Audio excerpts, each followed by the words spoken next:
Assalamualaikum warahmatullahi wabarakatuh. Alhamdulillah, kita masih diberikan kesehatan, kesempatan pada siang hari ini.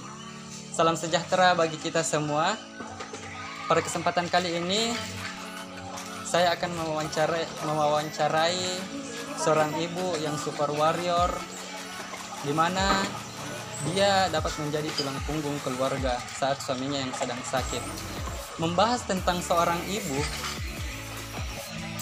ibu adalah dia yang dapat menggantikan semua yang lain, tetapi tempatnya tidak dapat diambil orang lain. Ibu adalah segalanya. Ibu pun adalah sosok malaikat yang diutus oleh Allah di muka bumi ini. Pada ibulah kita dapat belajar mencintai tanpa syarat. Baiklah, langsung saja kita wawancarai narasumber kita. Langsung saja. Selamat siang. Pada siang hari ini kita telah bersama Ibu Fitriani, di mana kisah atau cerita hidupnya dapat menginspirasi orang. Di mana dia dapat menjadi tulang punggung keluarga saat suaminya sedang sakit. Dia yang bekerja keras untuk memenuhi kebutuhan hidup mereka. Bahkan dia rela menjadi kuli bangunan untuk membiayai kebutuhan mereka.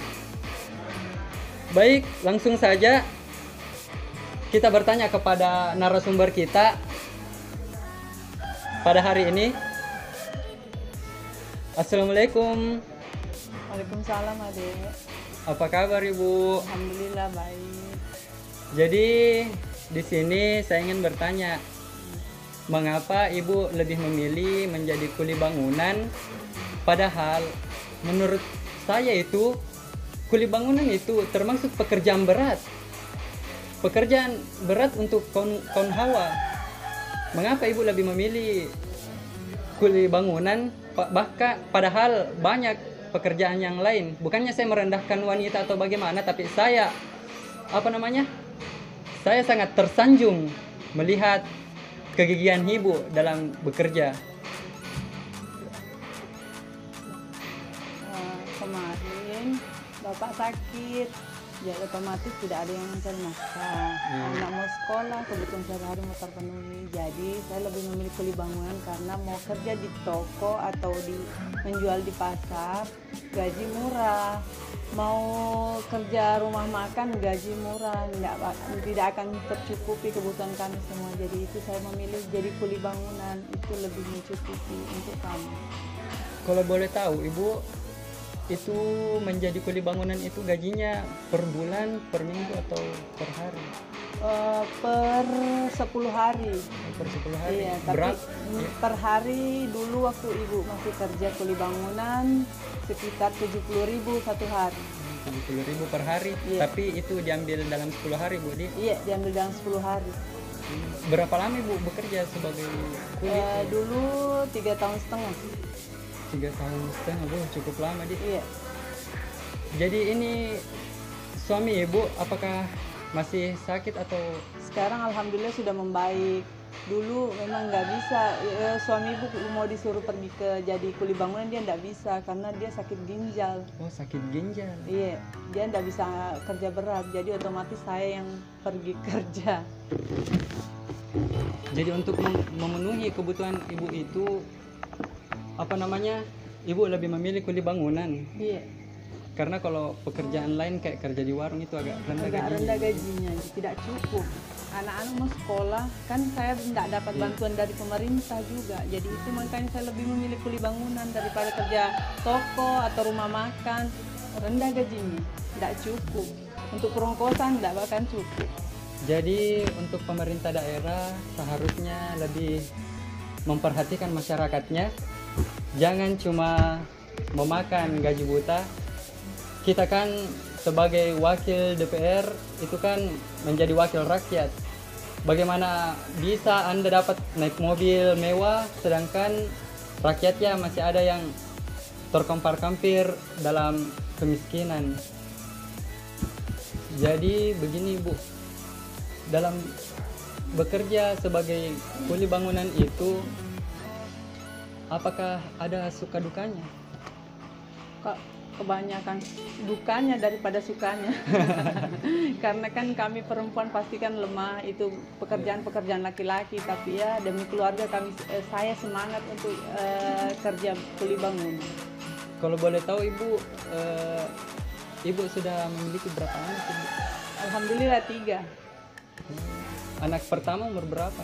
Sekarang 21. 21 tahun. Iya, yang kedua sudah kuliah atau kerja. kerja? Iya, karena kalau kuliah otomatis saya kembali kerja kuli bangunan iya, lagi. lagi. Jadi bilang anakku, lebih baik saya yang kerja Mak, daripada kita kerja lagi jadi kuli bangunan. Oh, iya. Kalau boleh tahu itu kerjanya anak yang pertama Di Jakarta Indomaret ide. Oh, Indomaret. Oh, lumayan itu gajinya. Iya. Kalau yang Itu kedua, memang kami saya kerja kuli bangunan supaya bisa anakku dapat kerja yang lebih baik toh. oh, iya. Kalau yang kedua Ibu? Yang kedua sudah menikah. Oh, sudah menikah. Oh, perempuannya? Iya, perempuan semua. Karena Iya. kebanyakan perempuan itu cepat menikah. Yang kedua 19 tahun. Yang kedua 19 tahun. Iya. Ini yang bungsu 5 tahun. Umur berapa menikah anak itu yang? Baru. Oh, baru dia. Iya, baru. Yang ketiga ini Iya, kecil. iya. Sudah sekolah kelas TK. Oh, TK. Baru 5 tahun. Oh, 5 tahun. Iya. Iya. Apakah Ibu mempunyai pesan untuk para kaum hawa yang masih rebahan di rumah, masih make upan? Apakah Ibu punya pesan untuk mereka semua? Untuk pesan ya, kalau yang sudah tercukupi bersyukurlah kalian, tapi untuk kami yang masih kekurangan ya tetap semangat untuk memenuhi kebutuhan anak-anak dan keluarga. Jadi guys, pemirsa, penonton, jangan banyak mengeluh. Bahkan saya malu sebagai kaum Adam, malu dengan ibu ini karena bekerja sebagai kuli bangunan itu tidak mudah. Harus mempunyai kekuatan, harus mempunyai fisik yang baik, fisik yang bagus. Jadi jangan sampai kita mau kalah oleh kaum hawa. Bahkan sebagai laki-laki harusnya kita termotivasi oleh kisah ibu tadi. Jadi terima kasih atas kesempatannya Ibu telah menyempatkan hadir dalam wawancara kami di sini. Mungkin hanya itu. Sekian. Assalamualaikum warahmatullahi wabarakatuh. Waalaikumsalam.